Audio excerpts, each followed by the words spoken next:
지난주 수요일에 저희가 함께 기도에 대해서 배웠죠. 기도는 감사의 조건이다 라고 우리가 배웠고, 또 하나님과의 신령한 교제이다 라고 또 우리가 함께 나누었습니다. 기도는 하나님과 신령한 교제이기 때문에 기도를 하는 사람은 하나님에 대해서 조금씩 더 자세히 깨달아간다 라고 우리가 나누었습니다. 이방인들의 기도는 무엇인가를 구하고 그것을 얻으면 그만입니다. 그러기에 자신이 구하는 그 신에 대해서 갈구하거나 궁금하지 않습니다. 그리고 그들이 무엇을 달라고 기도한다고 그 신에 대해서 깨달아가거나 알아갈 수도 없다라고 이야기를 나누었죠. 그러나 성경에서 가르치는 기도는 하나님과의 교제를 의미하기 때문에 하나님에 대해서 기도하는 사람은 더 바르게 그리고 더 많이 알아간다라고 말씀드렸습니다. 그러면 하나님과의 교제에 있어서 기도하는 사람이 하나님과의 교제로 하나님을 더욱더 기도하지 않는 사람보다 많이 알아간다면 그 중심에 무엇이 있겠습니까? 하나가 더 있습니다. 그것이 무엇이냐면 하나님의 말씀입니다. 하나님의 말씀이 없이는 하나님께 바르게 기도할 수 없고, 바르게 기도하지 못하니 하나님을 알아가지 못하는 겁니다. 즉, 이 말을 순서대로 풀면 하나님의 말씀이 내 안에 있고, 그 하나님의 말씀을 붙들고 하나님께 기도할 때 하나님을 바르게 알게 되고 하나님과 진정한 교제가 일어난다라는 것이죠. 하나님과의 교제다, 기도가 그것이다 라고 말하는 것은 그 말씀에서 하나님이 우리에게 보여주시는 하나님의 일면을 우리가 더 자세히 깨닫고 그 깨달은 것으로 하나님을 더욱더 알아갈 수 있는 것이다 라는 뜻입니다. 이방인들은 그렇지 않습니다. 지성이면 감천이지. 그냥 내가 열심히 정해진 시간에 땀 흘리고 애쓰고 기도하면 하늘에서 들어주시지. 안 들어주면 뭐 다음에 또 하면 되지 라고 생각하는 것과는 차원이 다른 것이죠. 우리가 예수님의 이름으로 하나님께 기도한다라는 것은 하나님의 말씀이 먼저 우리 안에 있고, 그 말씀이 우리의 삶을 붙들 때 그때 하나님과의 진정한 교제가 일어나고 하나님을 더욱더 알게 되고, 그 말씀이 거한 기도는 모두 응답받는다고 예수님이 말씀하고 있죠.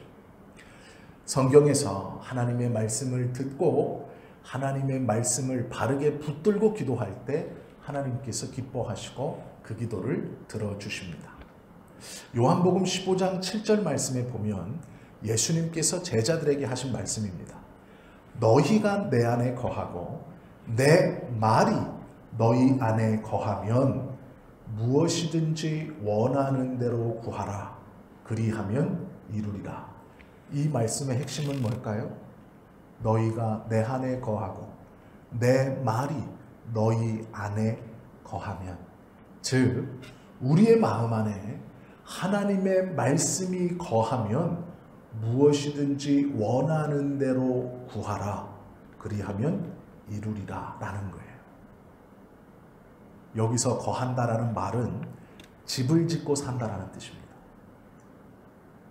즉 우리 안에 하나님의 말씀이 거한다는 것은 어느 한편에 이렇게 있다가 바쁜 일을 만나면 없어지고, 이성적으로 이해가 되지 않으면 없어지고, 뭐 내가 그냥 시간을 내어 기도하거나 찬송을 뜨겁게 해서 지금 뭐가 조금 있는 것 같아요. 그때만 기억나거나 살아나는 게 아니고, 집을 짓고 산다는 의미가 뭘까요? 움직이지 않고 함께 있다는 거예요. 즉 거한다는 말은 집을 지어 함께 동거하고 있다는 말입니다. 즉 하나님의 말씀이 우리 안에 동거하고 있을 때, 집을 짓고 살아가고 있을 때 무엇이든지 원하는 대로 구하라. 그리하면 이루리라 라시는 말씀이에요. 이것이 예수님께서 제자들에게 가르쳐 주신 기도 응답의 놀라운 비밀입니다. 오늘도 우리가 이 비밀을 함께 나누었죠. 하나님의 말씀이 내 안에 집을 짓고 나와 동행할 때 내 입술로 기도하는 모든 것들을 하나님께서 이루어 주신다라는 거예요. 예수님의 말씀이 거하는 사람, 즉 하나님의 말씀이 거하는 사람, 그가 원하는 것을 어느 것이든 구할 때 하나님은 들어주신다라는 것인데요.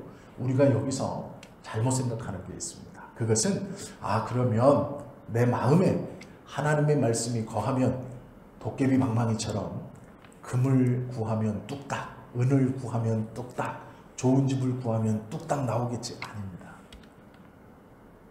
하나님의 말씀을 그 마음에 품고 그 말씀대로 기도했을 때 하나님이 응답하신다라는 가장 좋은 예는 엘리야의 예입니다.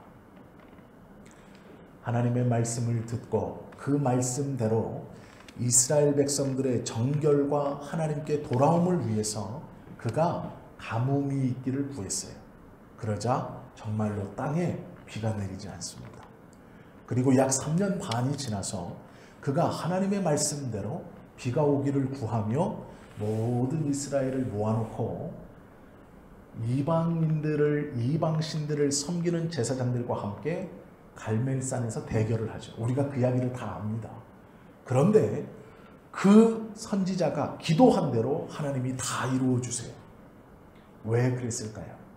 그의 마음에 하나님의 말씀이 거했기 때문이에요. 그리고 그 말씀의 인도함 따라서 구했기 때문입니다. 그리고 그 말씀의 구함과 인도함 따라서 하는 기도의 궁극적 목표는 이스라엘 백성들을 다시 하나님 앞으로 돌아오게 하는 것입니다. 금 나와라, 은 나와라가 아니고요. 하나님의 백성들의 온전함과 그들의 회복과 그들의 순수를 위해서 그의 마음이 그가 간절히 사모하고 그가 간절히 원하는 것이 하나님의 뜻과 합쳐진 것이죠. 그때 하나님은 어김없이 선지자의 기도에 응답해 주셨습니다.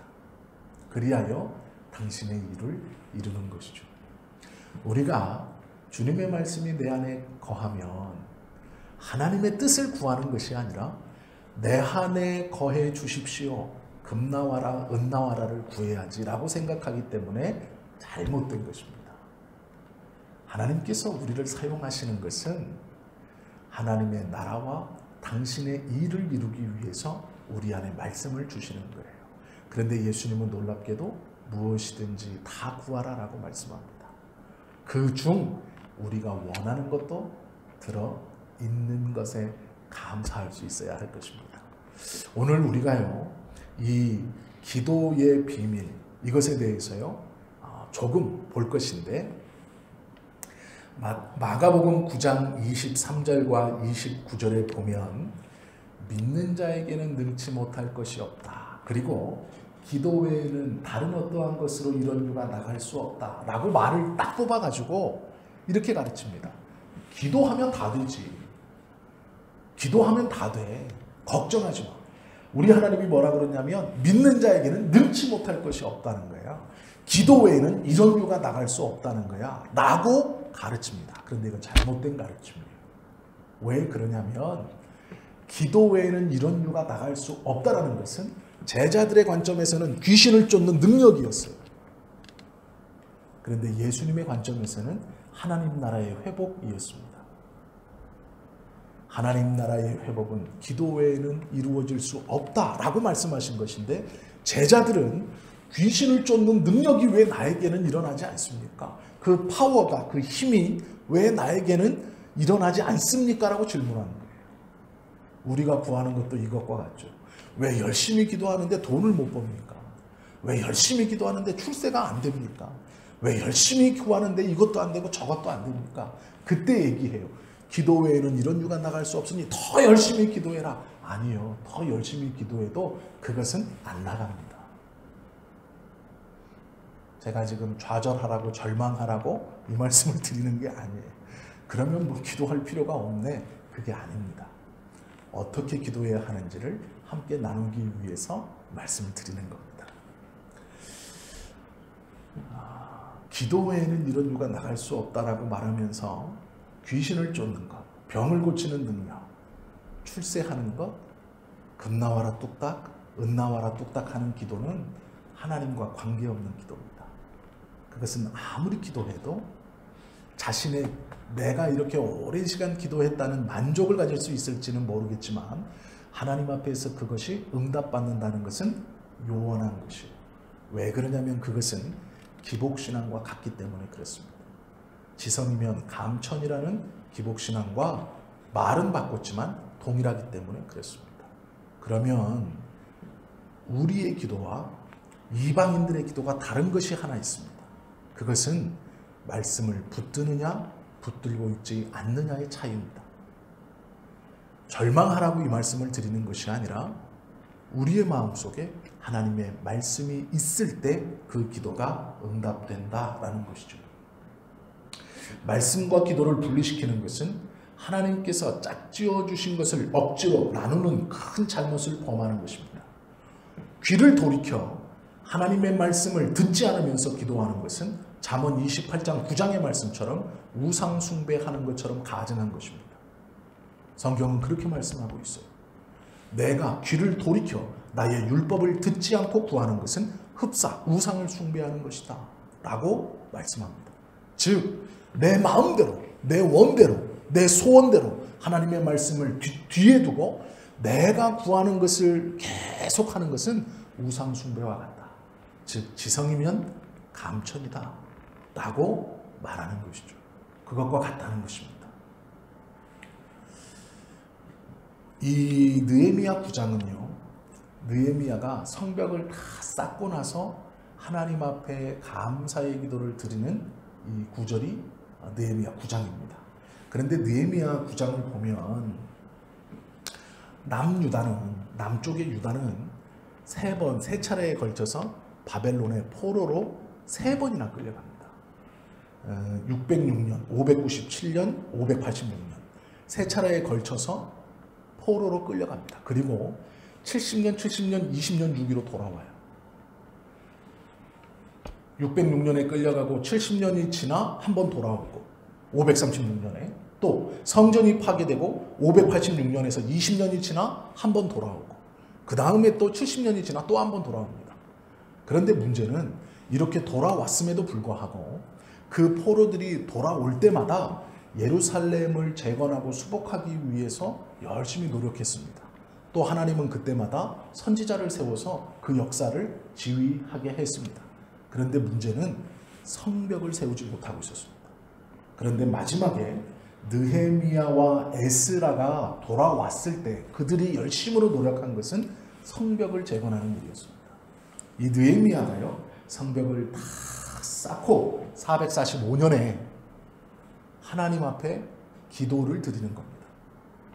성벽을 다 중건한 후에 이스라엘 백성들을 그 성벽 안에 다 모아놓고 하나님 앞에 기도를 드리는데 그냥 드리는 게 아닙니다. 초막절을 지킨 다음에 드려요. 초막절을 어떻게 지켰느냐? 이스라엘 백성들은 원래 7월 15일부터 21일까지가 초막절 기간입니다. 그러면 요 약 2주 동안 광야에 나아가서 즉 장막에서 거하며 이스라엘 백성들을 출애굽시켜 광야에서 인도해 주셨던 구름기둥과 불기둥 만나와 메추라기를 베풀어 주셨던 이 초막절 기간에 하나님의 일방적 은혜와 도우심으로 살아갔던 것을 기억해요. 그런데 그 초막절이 시작하기 전 7월 10일 대제사장이 이스라엘의 모든 죄를 들고 지성소 안으로 들어가 이스라엘의 모든 죄를 하나님 앞에 고하고 사함받는 날이 7월 10일 하루뿐이었습니다. 1년에. 7월 10일 날 대제사장이 지성소원까지 들어가서 이스라엘의 모든 백성들의 죄의 사함을 고하고 그 사함받은 기쁨을 안고 잔치를 하는 게 아니라 광야로 나가 초막절을 지킵니다. 15일부터 21일까지. 이 초막절을 지나면서 느헤미야가 이스라엘 백성들을 다 불러 모아 하나님 앞에 감사 기도를 드리고 있는 거예요. 그런데 이때에 하는 방법이 있었습니다. 그때 이스라엘은 어떻게 기도했냐면 9장 1절을 보십시오. 느헤미야 9장 1절 그달 20날에 이스라엘 자손이 다 모여 금식하며 굵은 베옷을 입고 티끌을 무릅쓰며, 이거는 우리가 많이 보아왔던 모습이에요. 회개할 때 보아왔던 모습이죠. 다윗 왕도 이렇게 기도했어요. 그런데 문제는 2절 말씀입니다. 모든 이방 사람들과 절교하고, 하나님 앞에 지금 기도하려고 준비하는 겁니다. 기도를 시작하지 않았어요. 준비하는데 어떻게 준비하냐면 회개할 준비를 다 끝낸 거예요. 초막절도 지켰고, 대제사장이 7월 10일 이 성소의 지성소까지 들어가 이스라엘 백성들의 죄를 고하고 15일부터 21일까지 초막절을 지킨 중, 이제 이스라엘 모든 백성들이 하나님 앞에 회개하러 기도하러 나아가는데 죄를 뒤집어 쓰고 베옷을 입고, 이건 우리가 다 아는 겁니다. 그런데 문제는 하나가 더 있어요. 모든 이방 사람들과 절교하고, 여기서 말하는 절교하고라는 말이요, 이혼하고라는 뜻입니다. 이게 무슨 얘기냐면 이방인을 아내로 맞이했던 사람들은 그 이방 여인들에게 이혼 증서를 써줘서 다 내보냈어요. 이게 이해가 되십니까? 하나님 앞에 지금 회개하러 나아가는데, 감사의 기도를 드리러 나아가는데, 성벽이 재건되어서 이 역사를 이루어 주신 하나님 앞에 나아가는데 이스라엘 백성들이 어떻게 준비하냐면 이방 여인을 취했던 것을 다 돌려보냅니다. 원래 하나님께서 선택한 이스라엘을 그 순수성을 회복하기 위해서 절교했다라고 말해요. 이것은 이혼했다라는 뜻입니다. 그만큼 이스라엘 백성들이 준비했습니다. 부인은 제일 가까운 사람이잖아요.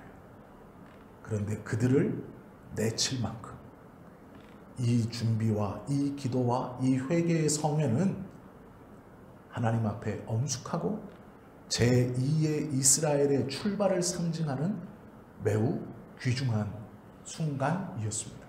그러기에 이스라엘은 이방 여인들과 이혼을 합니다.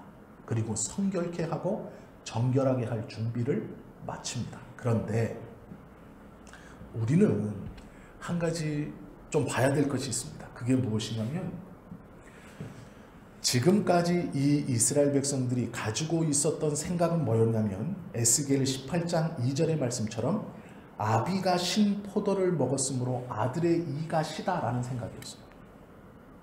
이걸 우리말로 바꾸면 뭘까요? 자, 제가 다시 한번 읽어드릴게요. 아비가 신 포도를 먹었으므로 아들의 이가 시다. 아버지가 신포도를 먹었는데 이는 누가 시려요? 아들이 시리 돼요. 자, 이게 뭔 말이냐면 잘못되면 누구 탓? 조상 탓. 잘 되면 내 탓. 요 말이에요. 즉 신포도는 아버지가 먹었는데 이는 내가 시려. 여기서 잘못했는데 여기서 벌 받고 있다는 뜻이에요. 이게 에스겔이 말하는 이스라엘 백성들의 상태였어요. 즉 이스라엘 백성들은 어떻게 생각하냐면 우리 조상이 벌을 받아서 내가 포로로 왔지, 이렇게 생각한 거예요. 우리 조상이 하나님 말씀 어기고 우리 조상이 하나님 떠나고 그래서 내가 벌을 받고 있지. 아비가 신포도를 먹었는데 아들이 내가 왜 이가 시려야 되냐고. 이 말이에요. 이 에스겔. 에스겔이 바라보는 이스라엘 백성들이 이랬습니다. 즉 조상의 잘못으로 다 돌렸어요. 내가 무슨 잘못 있어? 내가 아들로 태어난 것이고 포로로 이게 태어난 거지. 내가 뭔 잘못이 있어서. 우리 조상들이 잘못했고 우리 조상들이 하나님 떠났고 우리 조상들이 율법을 어겼고 조상들이 하나님을 징계를 받았는데 왜 내가 그 책임을 지금 지고 이 고생하고 이 노예 생활을 하고 있어. 이렇게 생각한 거예요. 우리가 이러기 쉽습니다. 자꾸 남의 탓, 자꾸 누구 탓. 그런데요, 오늘 이스라엘 백성들이 지금 하나님 앞에서 성벽을 쌓아놓고 그 하나님께 회개와 기도와 경배를 하러 나아가는 모습은 완전히 다릅니다. 에스겔은 18장 2절 그리고 4절에 한탄을 합니다. 이스라엘 백성 너희가 이렇게 생각하고 있지 않느냐라고 말해요. 그런데 그것을 가리켜서 뭐라고 말하냐면요, 범죄하는 그 영혼이 죽으리라 이렇게 말해요. 즉 아비가 신포도를 먹었는데 아들의 이가 시다라고 생각하는 너희, 그것이 범죄다 이렇게 말하는 거예요. 누구 탓, 누구 탓, 그것이 범죄다. 이렇게 말하고 있어요. 에스겔이. 자기의 잘못은 없고 다 남의 잘못인 거예요. 얘 잘못, 얘 잘못, 얘 잘못입니다. 이것 잘못, 이 환경, 이거 계속 이러고 있는 거예요. 에스겔은 그것이 범죄다라고 얘기하고 있어요. 느헤미야가 지금 준비하고 있는 이 성회와 이스라엘 백성들의 마음가짐은 어떠한 마음가짐이냐면요. 이제 예루살렘 성벽을 다 쌓았다는 얘기는 자체적으로 지킬 수 있는 방어선이 생긴 거예요. 즉 이스라엘이 아직 행정적으로 독립은 하지 않았지만 자치를 실행할 수 있는 준비가 끝났습니다. 3번이나 포로로 끌려갔던 그 막막한 상황, 바벨론이 꽉 쥐고 있었던 그 상황에서 이제 3번의 포로 귀환이 있었고 성벽까지 완성했어요. 그리고 이스라엘이 모여서 하나님 앞에 이제 새롭게 출발합니다. 우리는 주님의 손에 하나님의 거룩한 백성입니다라는 선언할 준비를 하는데 베옷을 입고 죄를 뒤집어 쓰는 것은 물론이고 자신의 이방 여인들, 취한 이방 여인들을 다 돌려보내 정결케 하고 그리고 아비의 죄 때문에 조상의 죄 때문에 남탓하던 것을 돌이켜서 나의 죄라고 말해요. 이 사람들이 어느 정도로 하나님 앞에 고백하고 하나님 앞에 이 마음을 갖고 있냐면 2절 뒤에 보세요. 모든 이방 사람들과 절교하고 서서 자기의 죄와 조상들의 허물을 자복하고 이렇게 말하고 있어요.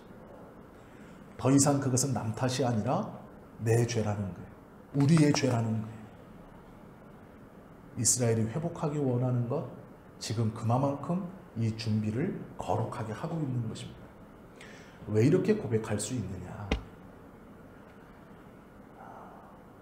그의 잘못이 아니고 조상들의 잘못이 아니고 이것이 나의 잘못입니다. 우리가 회개해야 될 것입니다 라고 고백할 수 있는 것은 2가지 때문이에요. 첫 번째는요, 하나님의 의로우심을 알았기 때문입니다.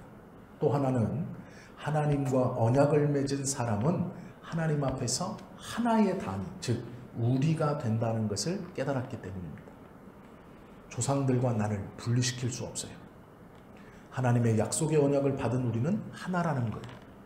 그것을 개별적으로 분리시킬 수 없습니다. 너는 너의 죄, 나는 아니야. 너의 죄, 나는 상관이 없어. 이렇게 안 본다는 거예요. 우리가 한 공동체라는 거예요. 우리가 함께 이겨나가야 하고 함께 회개해야 하고 함께 하나님 앞에 서야 하는 거예요. 저의 죄는 저의 죄뿐 아니라 나의 죄고 내가 회개해야 될 것이라고 말하는 것입니다. 그것이 하나님의 의로움을 깨달은 자, 하나님의 약속이 무엇인가를 깨달은 자가 드러내는 속성입니다.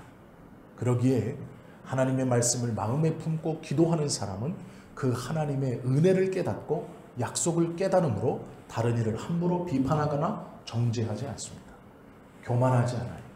나의 죄로 알고 주님 앞에 겸손히 나아가는 사람이 되는 것이죠.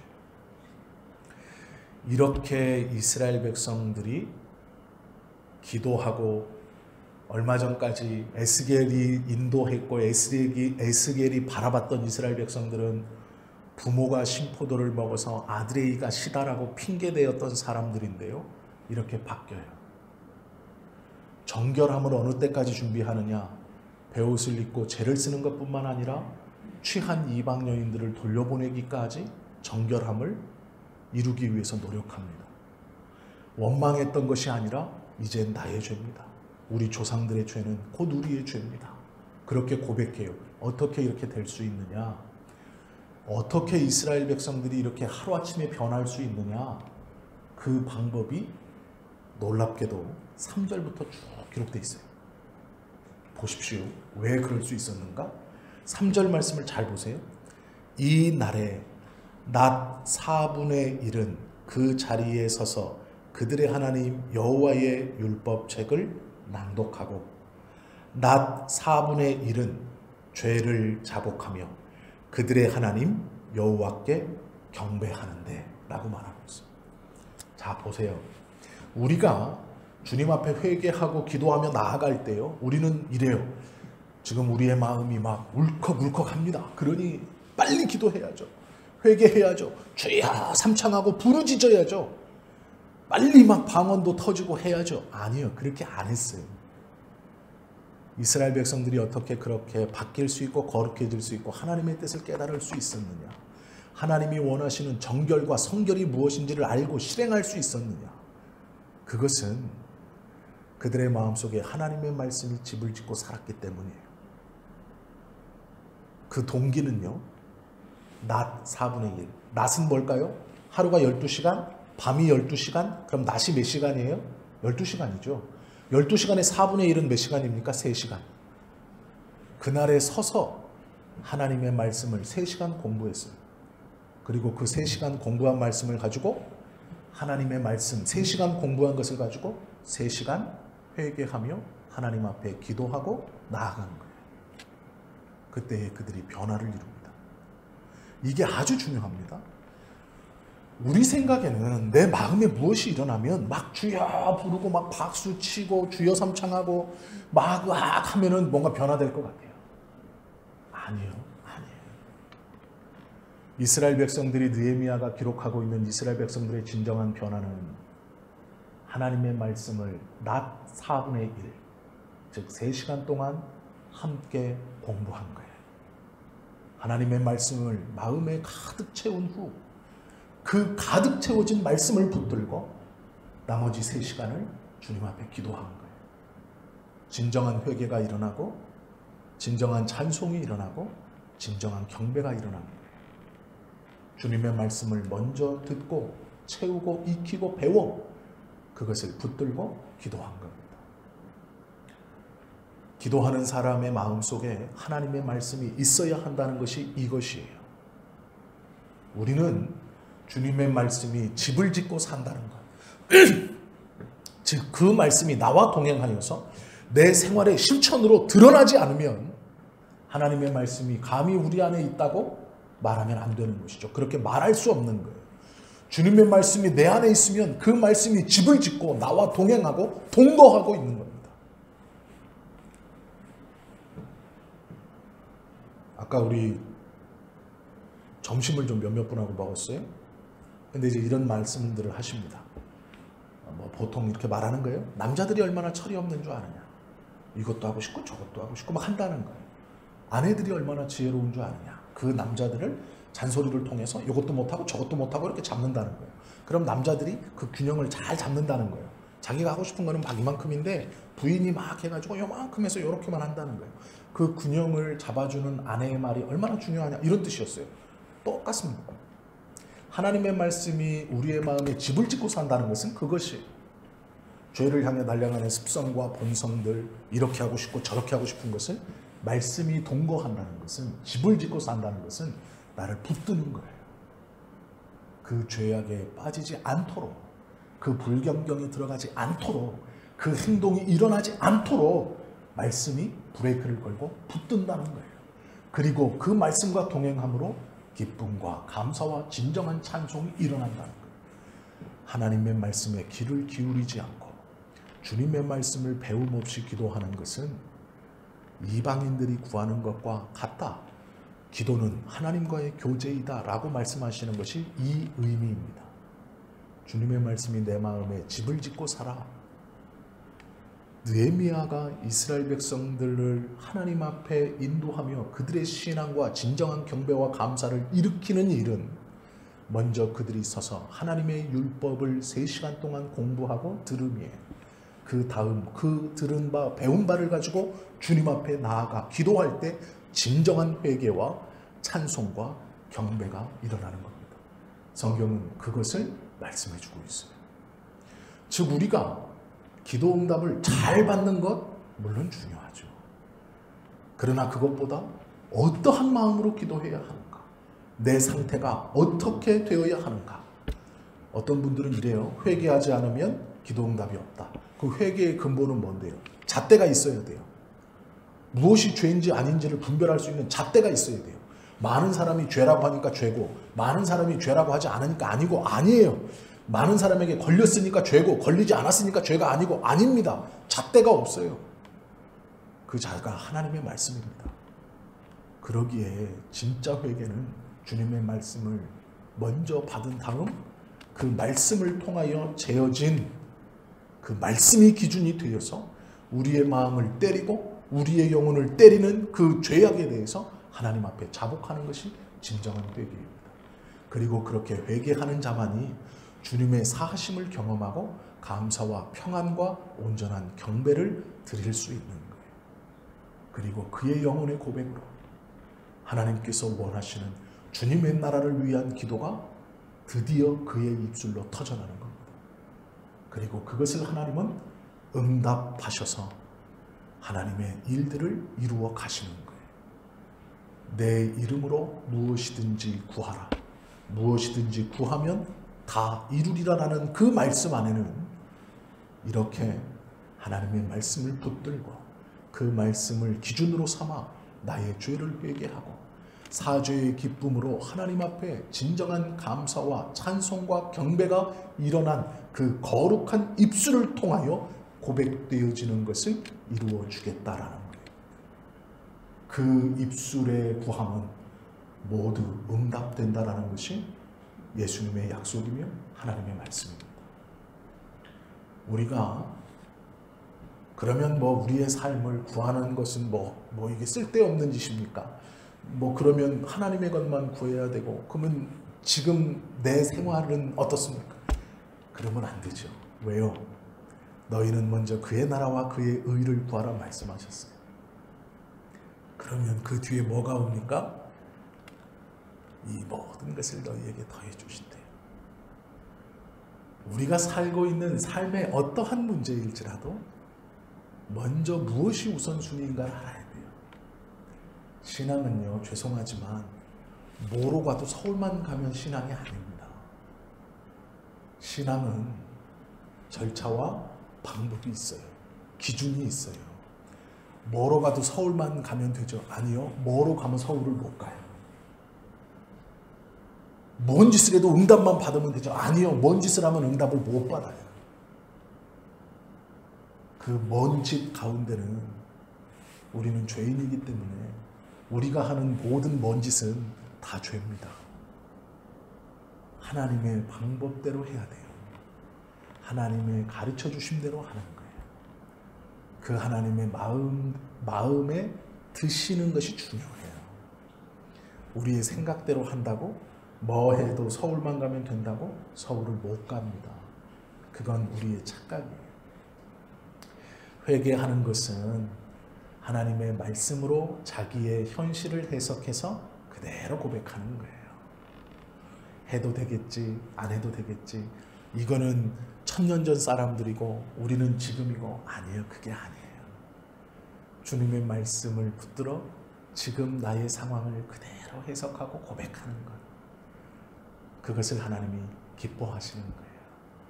그리고 그 기뻐함을 입은 자들의 기도를 하나님이 원하시는 것이죠. 이스라엘 백성들은 3시간 동안 주님의 말씀을 배우고 나머지 3시간을 하나님께 그 말씀을 붙들고 기도했어요. 그때 그들은 놀라운 회복과 주님의 임재를 그리고 바른 찬양과 경배를 드립니다. 우리도 하나님 앞에 바른 것을 기도하고 응답받고 더 크게 주님의 나라를 위해서 쓰임받고자 하는 열망이 다 있지 않습니까? 그것을 소망하시잖아요. 하나님께 멋지게 쓰임받고 싶으시잖아요. 주님께 온전히 충성하고 싶으시잖아요. 여태까지 주님 앞에 모든 충성을 안 했다는 게 아니고요.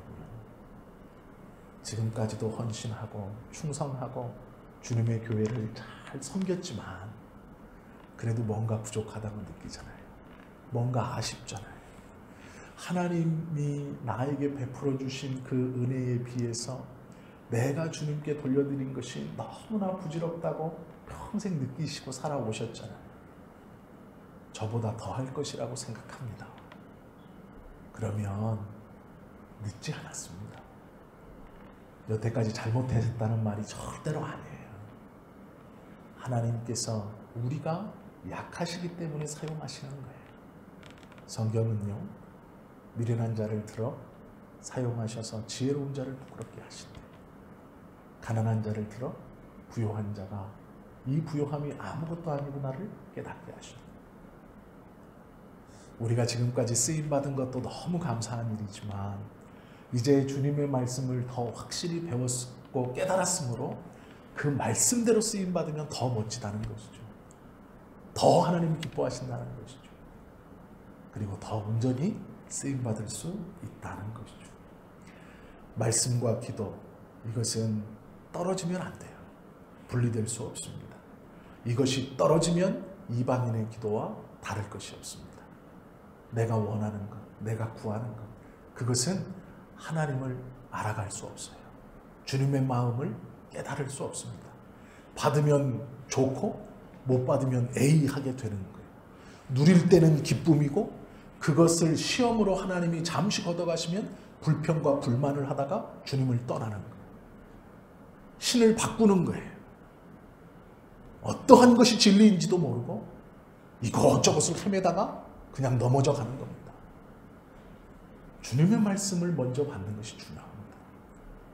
하나님의 말씀을 잘 익히고 배우고 주님의 음성에 귀를 기울이고 그것을 붙들고 기도함으로 하나님이 기뻐하시는 온전한 바른 믿음의 성장과 성도의 모습으로 살아가는 것이 하나님이 기뻐하시는 바이지요.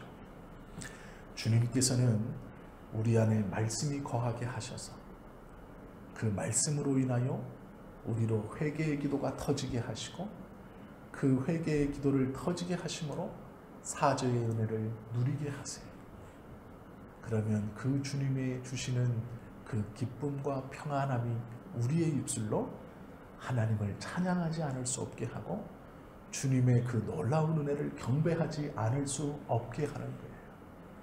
그리고 그의 입술로 기도하는 하나님의 모든 뜻이 담긴 기도를 하나님이 응답하여 사용해 주셔 하나님의 일을 이루어 가시는 것이죠. 바라고 원하기는 저희 모두가 하나님 앞에 그렇게 쓰임받는 믿음의 사람들이 다 되시기를 예수님의 이름으로 축원합니다. 기도하시겠습니다.